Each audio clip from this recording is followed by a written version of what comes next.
தமிழ் பேசும் அத்தனை உறவுகளுக்கும் இனிமையான வணக்கம். சமூக வலைதள பக்கங்கள் எல்லாத்துலயும் அதிகமாக பகிரப்பட்டு பேசுபொருளாக மாறப்பட்டு கொண்டிருக்கிற ஒரு விடயம் சம்பந்தமாகத்தான் நானும் பேசுறதுக்கு எடுத்திருக்கிறேன். என்ன விஷயம்னு சொல்லி பாத்தீங்கன்னு சொன்னா, சுப்பிரமணியம் என்று பெயர் சூட்டப்பட்டிருக்கின்ற ஒரு நாய். இந்த விடயம் என்ன சொல்லி பாத்தீங்கன்னு சொன்னா, எல்லாருக்குமே தெரியும். இருந்தாலும் நம்மளும் அதை சொல்லணும். தெரியாதாக்கள் தெரிஞ்சு கொள்ளத்தானே வேணும்.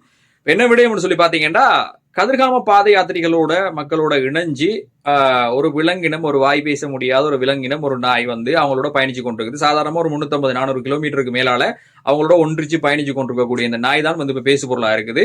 அதுல ஒரு முக்கியமான விடயம் என்னன்னு சொல்லி பாத்தீங்கன்னா, அந்த கதிர்காம பாத யாத்திரிகள் அந்த அடியவர்களோட யாருமே அந்த நாயை அவங்க வளர்க்கல, அவங்கள வீட்டுல இருந்து அவங்க கொண்டு வரல.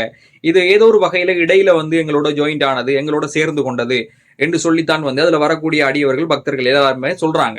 அதுல வந்த ஒரு நபர் தான் சுப்பிரமணியம் என்று சொல்லி அந்த நாய்க்கு பெயரும் வச்சிருக்கிறார். இப்ப நேற்றைய தினம் அந்த நாய் ஒரு பேசு பொருளாக மாறி இருந்தது. அந்த விலங்கினம் என்னன்னு சொல்லி பாத்தீங்கன்னா, கல்முனை பகுதியில அம்பாறை மாவட்டம் கல்முனை பகுதியில அந்த நாய் ஒரு இடத்துல நிற்கும் போது ஒரு கடை தெருவு ஓரத்துல இருந்த ஒரு கடையில வேலை செஞ்ச ஒரு இளைஞர் நாயை எட்டி உதச்சிருக்கிறார். அது ஒரு காணொலியா சமூக வலைதள பக்கங்கள்ல பகிரப்பட்டு அது போலீசார கண்ணுக்கு போய் அது ஒரு விசாரணைக்கு உட்படுத்தப்பட்ட ஒரு விடயமா மாறி அங்க இருக்கக்கூடிய அந்த இளைஞர் உட்பட அந்த சம்பவத்தோட தொடர்புடைய இளைஞர் உட்பட அங்க இருக்கக்கூடிய வர்த்தக சங்க உறுப்பினர்கள் எல்லாருமே பகிரங்கமா அந்த பக்த அடியார்கள்ட்ட போலீசார்ட்ட மன்னிப்பு கேட்டு அந்த விஷயம் முடிஞ்சது.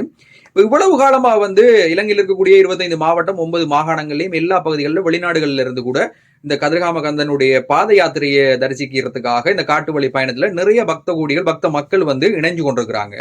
இதுல பண்டைய காலம் இருந்து இந்த நிகழ்வு நடந்து கொண்டிருக்கிறது.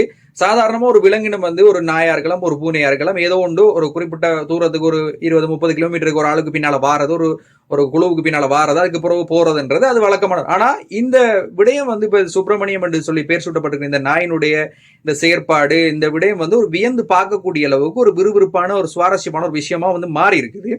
இப்ப உண்மையாகவே இந்த விலங்கினம் கதிர்காமத்தை சென்றடைஞ்சு இவங்களோட சென்றடைஞ்சு திரும்ப வருமானு கேட்டா அது 100% நம்மளால சொல்ல முடியாது.